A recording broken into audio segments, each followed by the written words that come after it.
I found out about their affair on the day when true silence came to our house for the first time in many years. The house on the outskirts of town, the one I built myself, from the foundation to the last door handle, stood like an empty script after the final credits. My son was at his friend's baseball game. My daughter was in her room with headphones on. Sarah, my wife, was in the shower. And on the kitchen table was an unlocked iPad, once bought for family movies and Thanksgiving turkey recipes. It was synced to her phone. Convenience, it turned out, comes at a price. I wasn't looking for clues. I wasn't searching for them. For men my age, this is perhaps the most accurate way to put it. We don't go looking for the truth until the truth trips us up. I went to the kitchen for salt and found a text message that made my throat go dry, as if a desert had been brought into the house. Sarah wrote, "Tomorrow at 3, he'll be in the garage. Walk by like last time. I'll leave the door open." And the name at the top was Thomas. Tom, my younger brother, the one I defended at school, the one I lent money to, the one I helped start a business when everything was falling apart for him.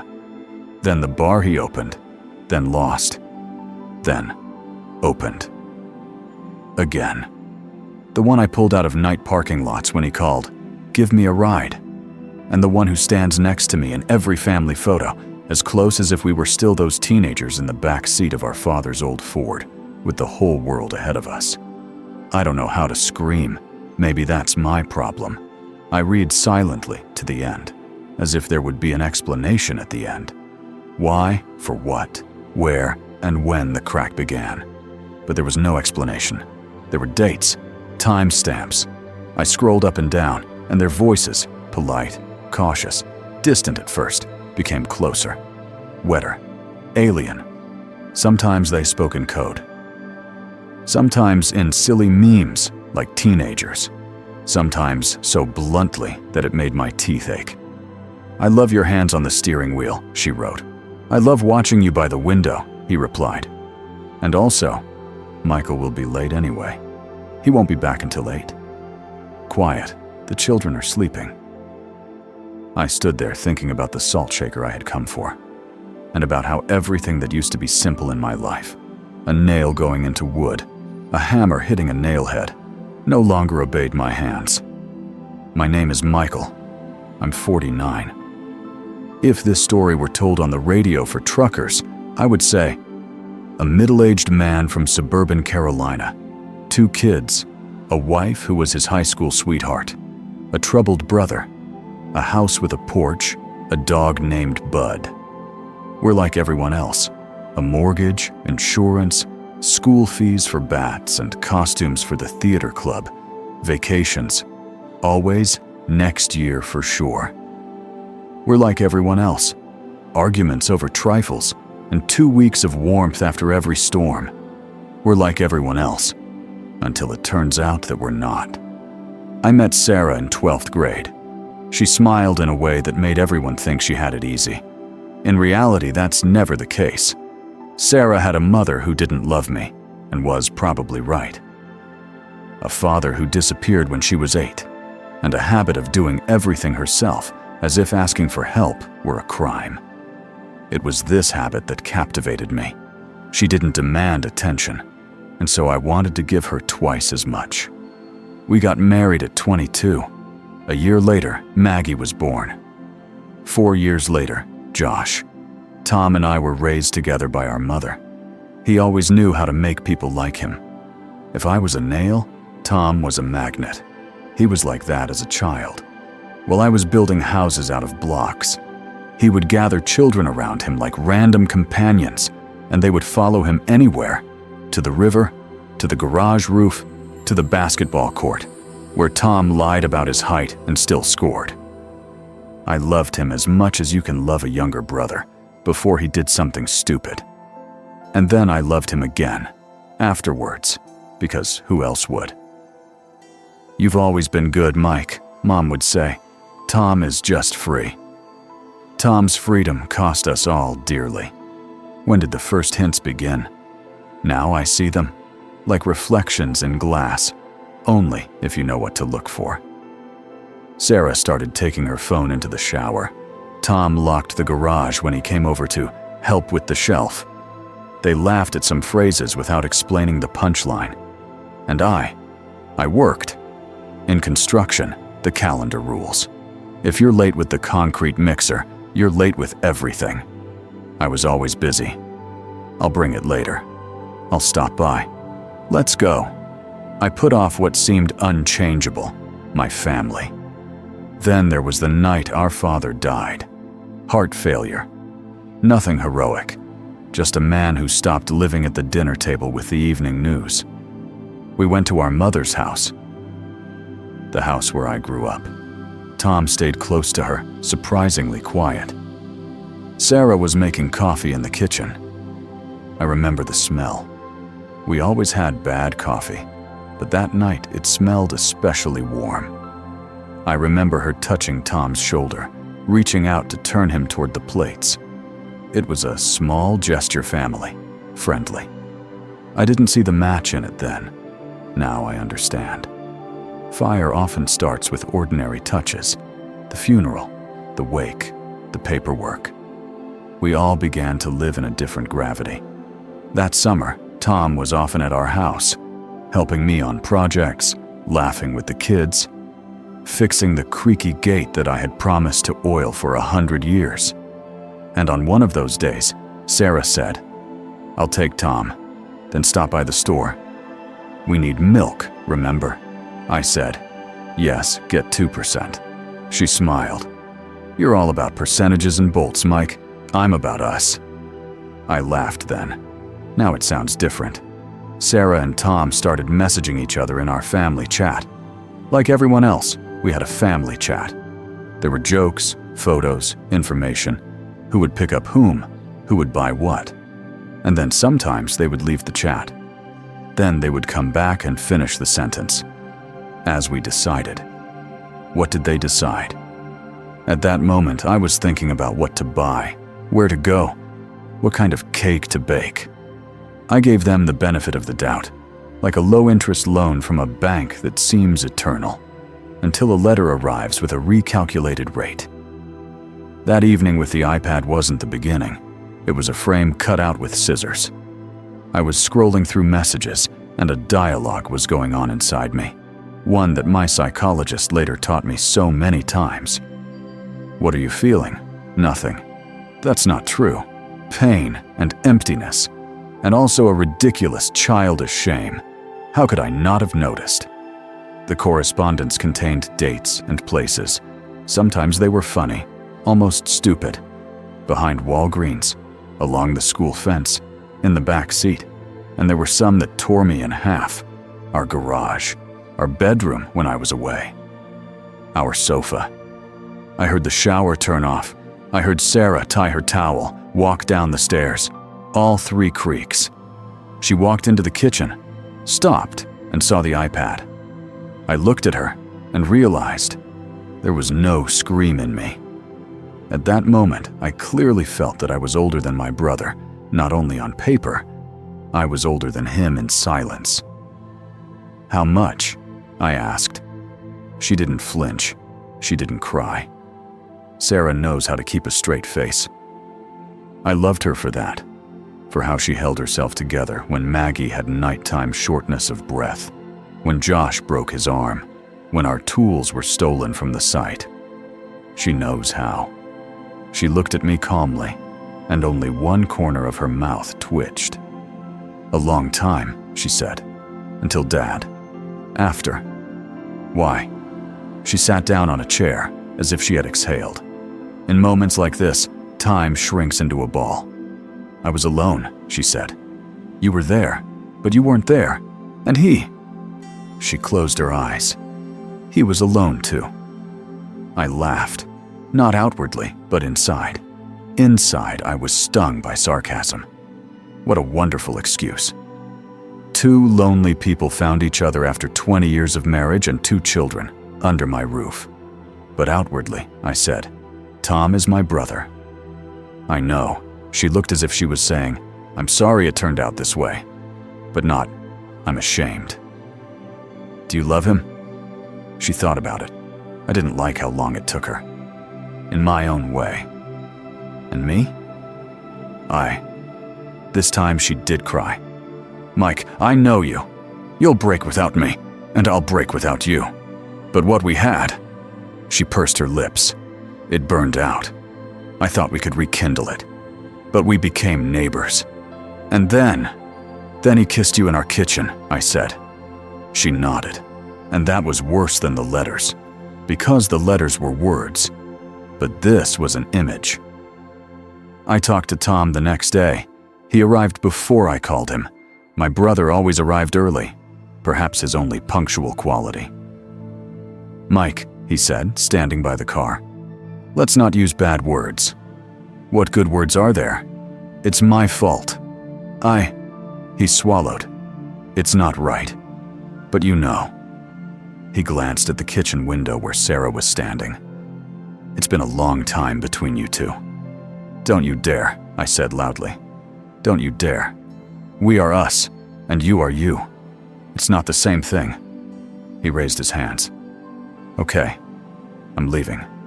Where? I asked. Out of town, to Colombia. I have friends there. I'll settle down. Give me. He looked away. A week. Get out today.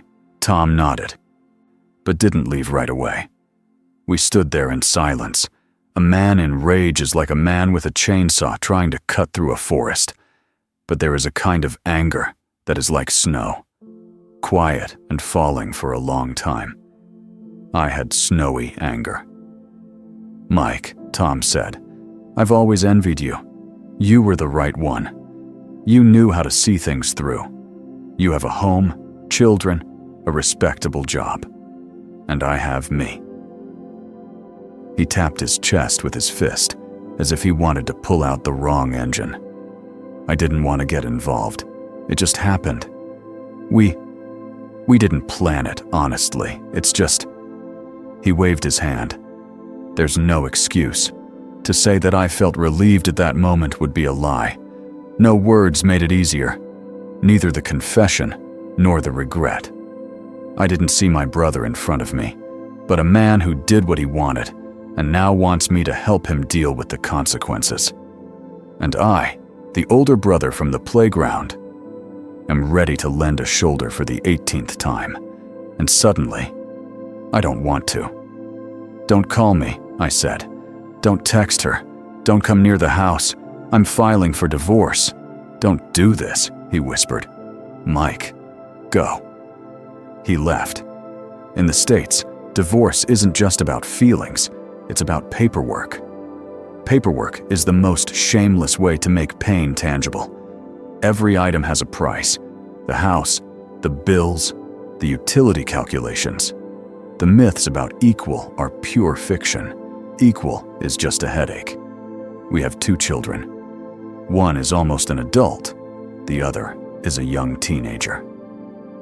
We agreed that the children would stay with me during the week and with Sarah on weekends and 2 evenings. I left her the car.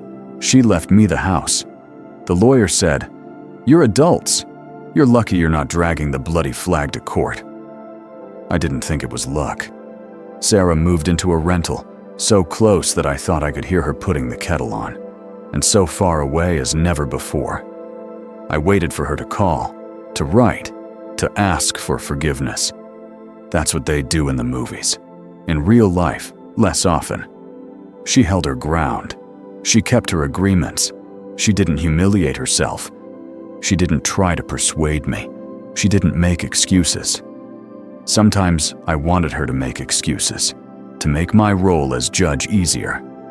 But in our court, the defendants remained silent, and the jury didn't sleep at night. Children. You can't say children suffer more from divorce than adults. They suffer differently. Maggie, 17, pretended she was above it all.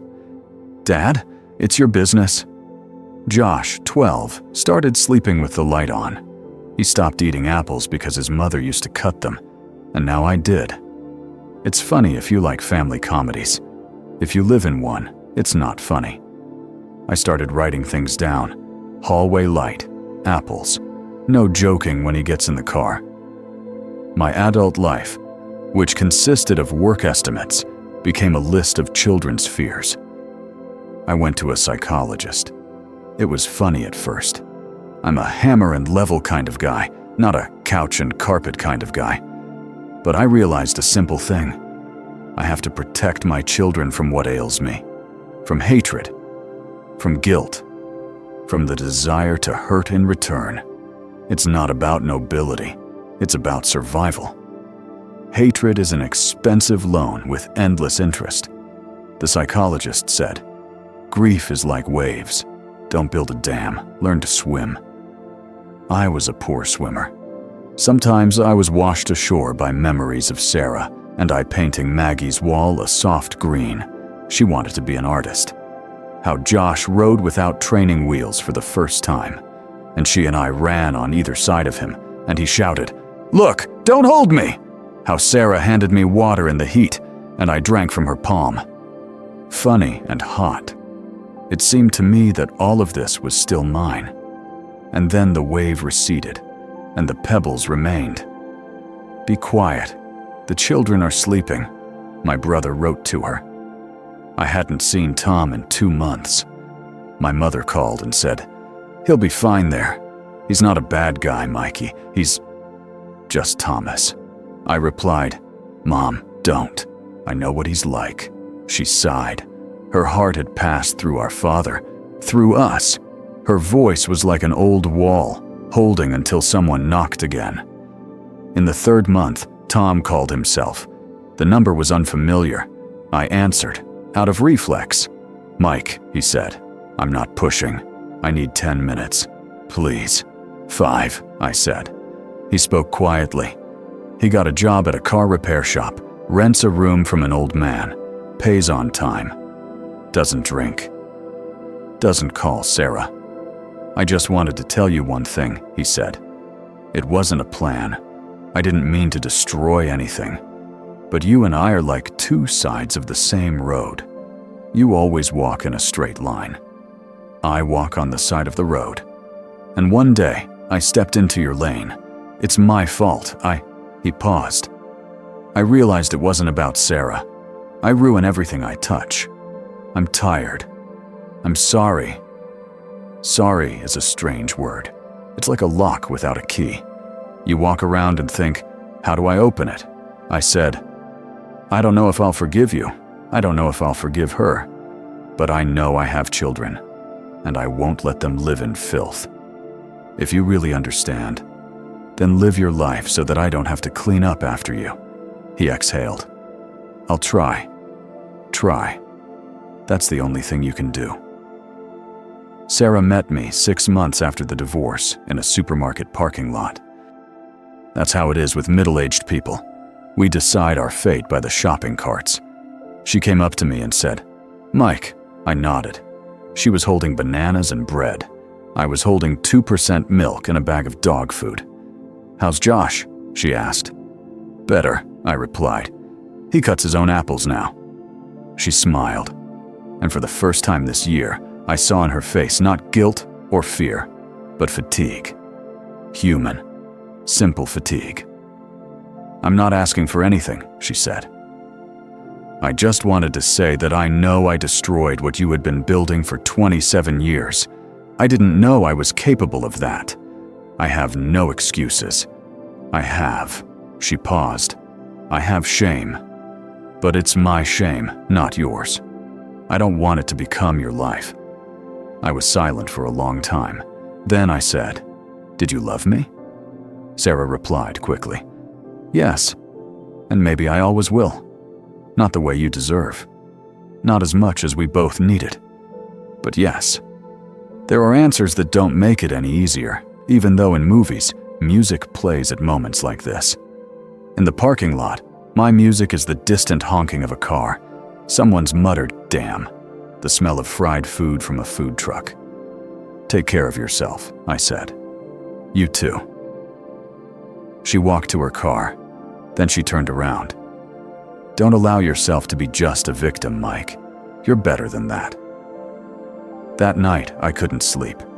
The phrase, "don't allow yourself to be just a victim," spun around like an old fan. Being a victim is convenient. There are villains by name. There is your own pedestal of pain. But life from a pedestal is bad. You fall off it.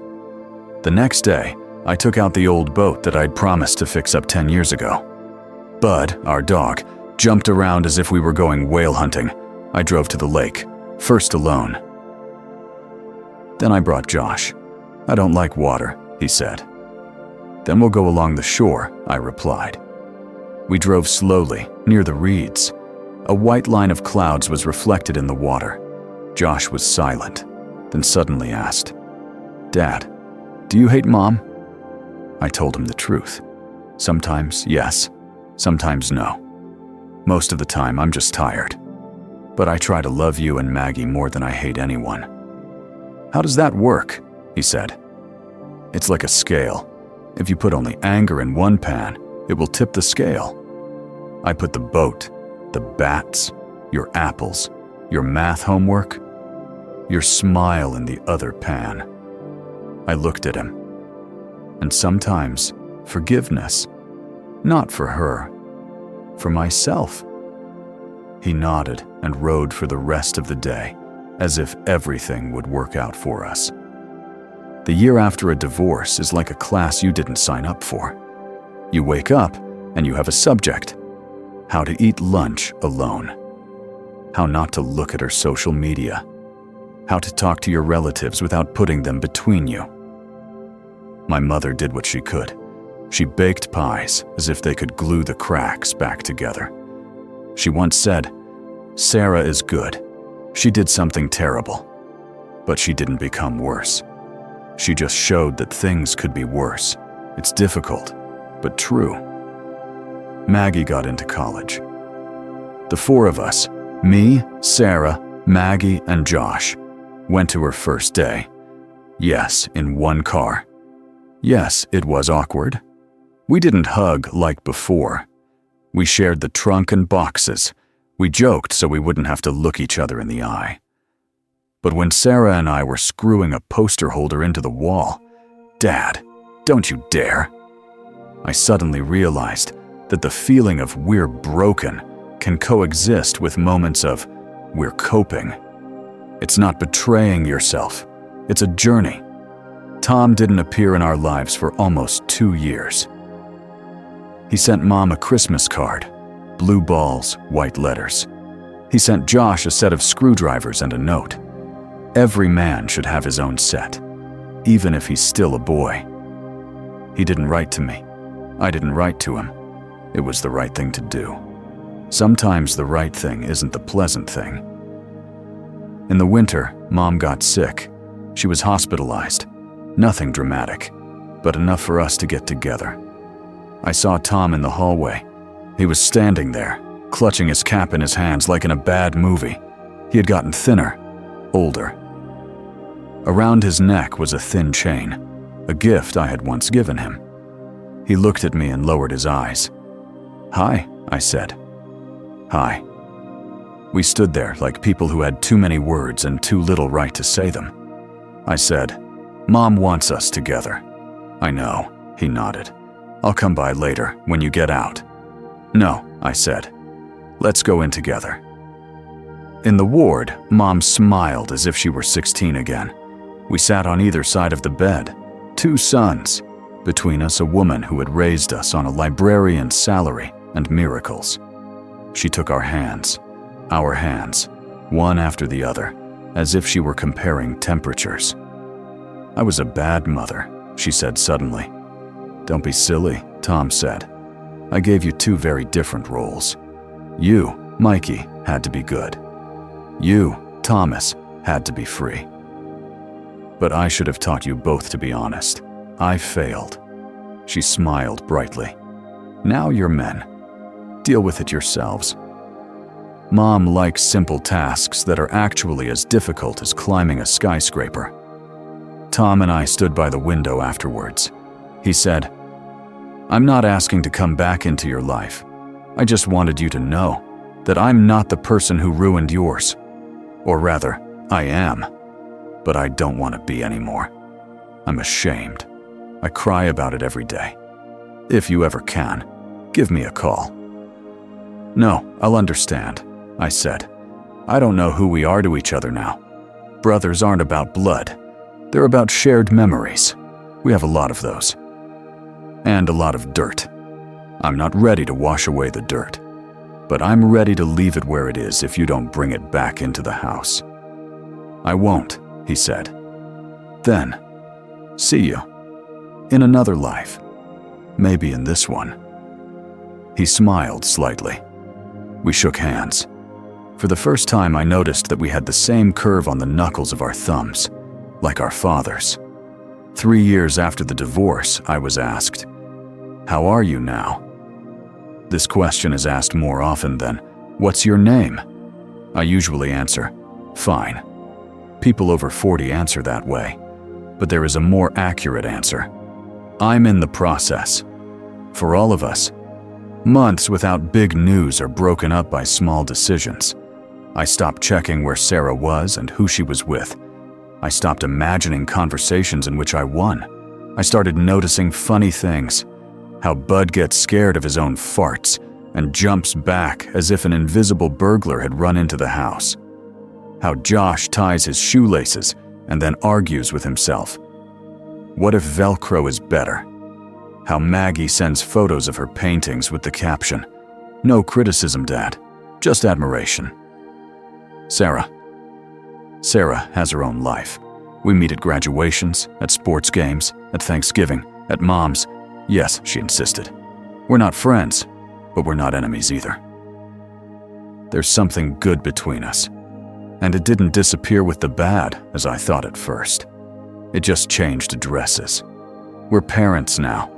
It's a role that doesn't end in divorce, and we're good at it. Tom sent me a card for my 50th birthday. 50 is when you realize that the main prize is not to be right, but to be whole. These aren't his words. He read them somewhere. Tom always borrowed other people's phrases because he waited too long for his own. I read it and didn't throw the card away. I put it in a box where I keep bolts that will come in handy someday. Now, about the main thing. Why am I telling you this, strangers from another apartment and another time? Because I know where such a rift begins.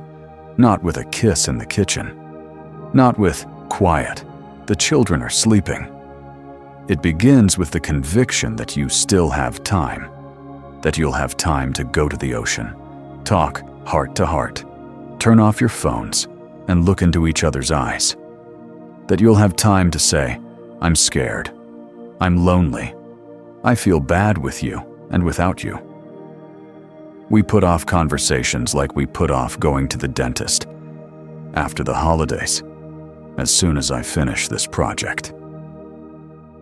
We saved face when we should have been saving each other. I say this without absolving those who made the choice. Sarah and Tom chose, but I also chose to remain silent. And silence is also a choice. If, as you read this, you think, "This doesn't apply to me," I hope you're right. But if you hear even a faint, subtle crack in your chest, go to it. Ask. Confess. Early. Perhaps you will avoid those supermarket parking lots where grown-ups learn to say, "Take care of yourself," when it's too late to take care of us. The end? There is one. The end isn't when everything goes back to normal. The end is when you accept that things are different now, and you keep going anyway. Last spring, the three of us, Josh, Bud, and I, went to the lake. Josh was already a good rower, stronger than me. He asked, "Dad, are you happy?" I looked at the water, at the narrow white wake from our bow, and said honestly, "Sometimes no. Sometimes yes. Today, yes." "Because there will be fish," he smiled. "Because I'm with you." I looked at the midday sky. It was the same as that summer when I still knew nothing. Blue, simple. And because I didn't let someone else's choice kill my own tomorrow. Happiness at our age is not fireworks. It's a small, stubborn lamp in the hallway that someone forgets to turn on, and you turn on yourself every evening. It's apples cut into 4 slices because that's how your son likes them. It's photos of your daughter on the wall of your workshop. She's smiling from an exhibition, and you have dust from the wood on your hands. It's "I'm sorry," which doesn't put an end to things, but allows you to pause. It's your brother who once writes, "I've moved. I'm getting married. You don't have to come. But I'd be glad if you did." And you sit over this card for a long, long time. And then you write, "Happiness.